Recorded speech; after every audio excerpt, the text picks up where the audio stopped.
Hello friends and welcome to Sleepy Classes in today's premix and again बहुत ज़रूरी है to keep practicing questions क्योंकि अगर practice नहीं करेंगे questions तो you will fall short of cut off. ठीक है, तो ज़रूरी है रेगुलरली प्रीमिक्स कीजिए, टेस्ट सीरीज़ जो है उनको अटेम्प्ट कीजिए.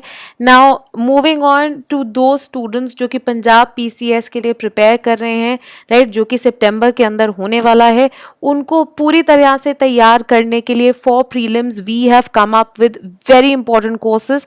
ठीक है, इनमें से कई कोर्सेज जो है डिज़ाइन किए गए हैं by faculty members who cracked PCS themselves and they were top rank holders. उनकी इंटरव्यूज जो है हमने शेयर भी की हैं. ठीक है, और they have very kindly agreed कि अभी भी वो मेंटर करेंगे, ठीक है, और काउंसिल करेंगे और थोड़ी एडवाइस देंगे टू द स्टूडेंट्स जो कि PCS के लिए प्रिपेयर कर रहे हैं. साथ ही में various combinations and test series जो हैं वो भी अवेलेबल हैं फॉर पंजाब PCS. तो चाहे आपने सिर्फ GS करना हो, चाहे आपने पंजाब कॉम्पोनेंट करना हो, चाहे आपने CSAT करना हो, पंजाबी करना हो, ठीक है, पंजाब का स्पेसिफिक में पॉल थ्योरी, वर्ल्ड हिस्ट्री, सब कुछ इंक्लूड किया गया है to give you the most holistic course. ठीक है, इसके बारे में आप और जान सकते हैं by going to our website and वहां पे पंजाब PCS की जो टैब है उसके अंदर आपको सारी नेसेसरी इंफॉर्मेशन मिल जाएगी. साथ ही में वेरी इंपॉर्टेंटली कमिंग वीकेंड जो है हम अपना बैच 2 भी लॉन्च करने वाले हैं for PCM to help you guys crack 2021 के अंदर UPSC. ठीक है, तो चलिए बढ़ते हैं आज के प्रीमिक्स की तरफ. पहला क्वेश्चन नाउ स्टेट्स, इनमें से कौन सी स्टेटमेंट करेक्ट है अबाउट द स्वदेश स्कीम जो कि वंदे भारत मिशन के अंडर आता है. पहली स्टेटमेंट कहती है कि it is an initiative of ministry of skill development and ministry of finance. Second statement says कि ये कंपाइल करता है एक database of job opportunities for Indians जो कि बाहर से वापस आए हैं ड्यूरिंग दिस कोरोना पैंडेमिक. आपके ऑप्शंस हैं अब 1 ओनली, 2 ओनली, बोथ 1 and 2 या नीदर 1 nor 2. यहां पे आप पॉज करके अपना आंसर मार्क कर सकते हैं. And the correct answer is D, neither 1 nor 2. दोनों ही स्टेटमेंट्स जो हैं गलत है.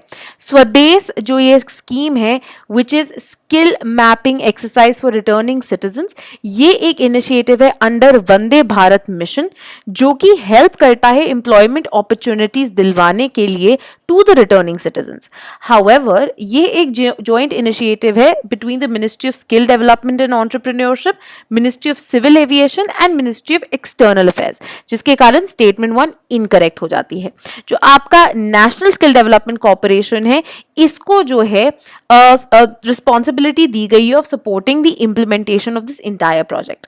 साथ ही में सेकेंड स्टेटमेंट भी क्यों गलत है, क्योंकि ये जॉब अपॉर्चुनिटीज का डेटाबेस नहीं कलेक्ट कर रहा बल्कि क्रिएट कर रहा है डेटाबेस ऑफ क्वालिफाइड सिटीजन्स और उनके क्या क्या स्किल सेट्स है, कितना एक्सपीरियंस है, क्योंकि बाहर भी वो कुछ तो काम करके आए होंगे, ताकि जो डिमांड है इंडियन एंड फॉरेन कंपनीज की उसके हिसाब से जो है ये सिटीजन्स जो है सजेस्ट हो सके. राइट, जो कलेक्टेड इंफॉर्मेशन है ये शेयर की जाएगी कंपनीज के साथ for suitable placement opportunities in India. जो रिटर्निंग सिटीजन्स है उनसे एक ऑनलाइन स्वदेश स्किल्स कार्ड जो है भरवाया जाएगा और ये कार्ड जो है एक स्ट्रेटेजिक फ्रेमवर्क जो है उसको फैसिलिटेट करेगा जिसके थ्रू लॉट आए सिटीजन्स जो हैं उनको suitable employment opportunities through discussions with की स्टेक होल्डर्स जैसे कि स्टेट गवर्नमेंट्स होगी, इंडस्ट्री एसोसिएशंस होगी, एम्प्लॉयर्स होगी, उनके साथ करके कराई जाएंगी. ठीक है, next question now is about the periodic labour force survey और आपने बताना इनमें से कौन सी स्टेटमेंट सही है.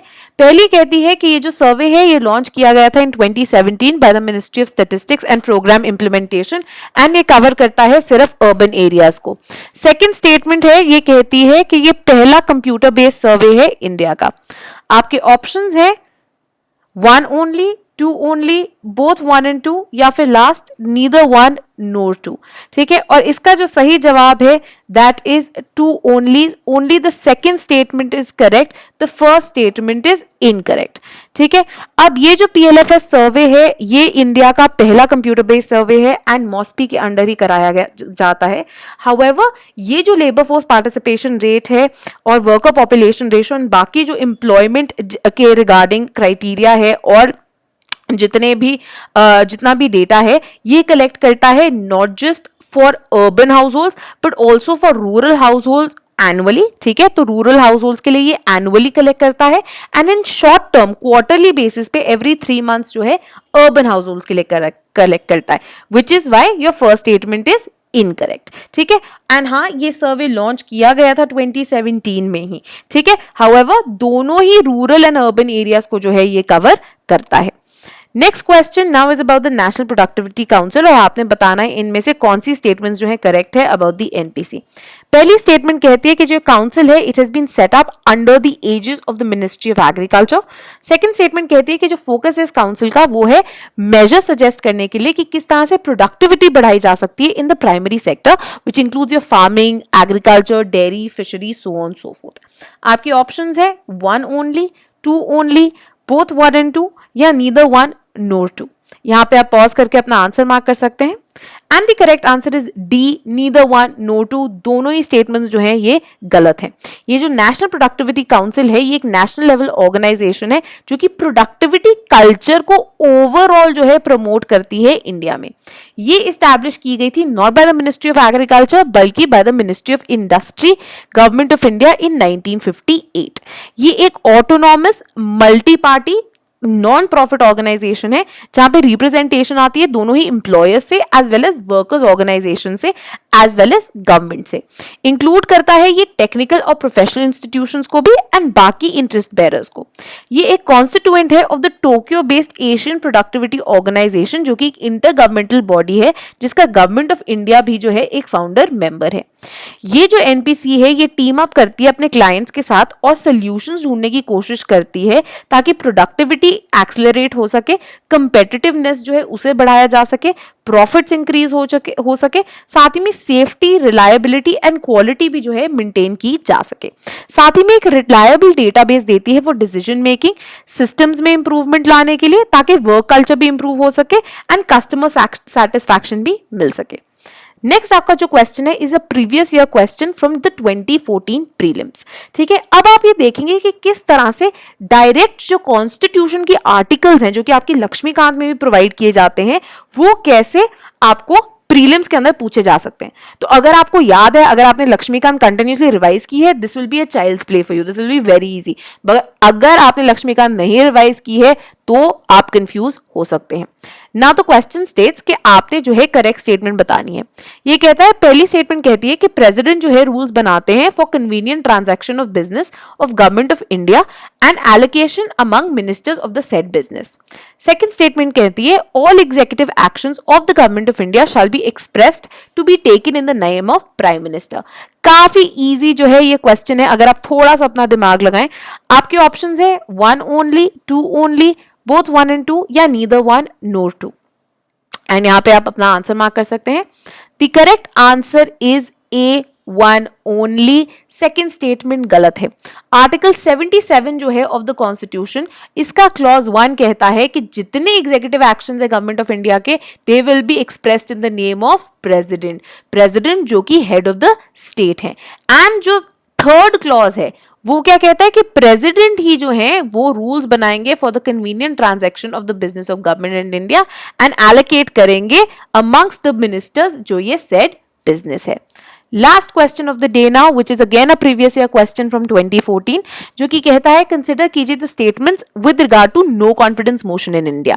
नाउ ये मोशंस बहुत इंपॉर्टेंट है एंड हमने अपने 2 मिनट सीरीज में इनको टाइम एंड अगेन डिस्कस किया है। तो अगर आपने नहीं देखी आप हमारी 2 मिनट सीरीज पे जाइए पॉलिटी की एंड उसके अंदर सारी मोशंस जो है इन डिटेल डिस्कस्ड है, right. So there should be no excuses if such a question comes you should be able to solve it. पहली स्टेटमेंट कहती है कि कोई मेंशन नहीं है of no confidence motion in the constitution of India. Second statement कहती है a motion of no confidence जो है इंट्रोड्यूस कराया जा सकता है सिर्फ लोकसभा में। काफी इजी क्वेश्चन है। अब आपने बताना है कौन सी स्टेटमेंट सही है। आपके ऑप्शंस है 1 ओनली, 2 ओनली, बोथ 1 and 2, या नीदर 1 nor 2। यहां पे आप पॉज करके अपना आंसर मार्क कर सकते हैं। And the correct answer is C. Both the statements are correct. Now ये confusing हो सकता है because Article 75 does say कि जो Council of Ministers है including the Prime Minister वो collectively responsible होंगे to लोक सभा। However ये mention नहीं करते clearly no confidence motion क्योंकि responsibility जो है can be ensured through various means। आप question hour के through भी उसको जो है आप responsibility maintain कर सकते हैं, right? adjournment motion, censure motion, इनके थ्रू भी कर सकते हैं. नो कॉन्फिडेंस मोशन जो है हाउएवर कॉन्स्टिट्यूशन में किसी भी आर्टिकल में मेंशन नहीं है. इंपॉर्टेंटली ये जो नो कॉन्फिडेंस मोशन है सिर्फ लोकसभा के अंदर जो है उठाया जा सकता है, नॉट इन द राज्यसभा. अब आर्टिकल 118 जो है कॉन्स्टिट्यूशन का वो परमिट करता है दोनों ही लोकसभा एंड राज्यसभा को कि आप अपने रूल्स बना सकते हैं अपने फंक्शनिंग के लिए. लोकसभा के अंदर जो रूल 198 है जो कि उन्होंने बनाया है, तो उनके जो rules of business and procedure है उनमें रूल 198 जो है वो मेंशन करता है नो कॉन्फिडेंस मोशन को. ठीक है, जहां पे वो बताते हैं कि ये नो कॉन्फिडेंस मोशन पास करने का क्या क्या प्रोसीजर होना चाहिए. एंड ये इन डिटेल जो है हम अपने 2 मिनट सीरीज में भी डिस्कस कर चुके हैं. So this is all for the questions of the day. Thank you and please do keep revising all these questions.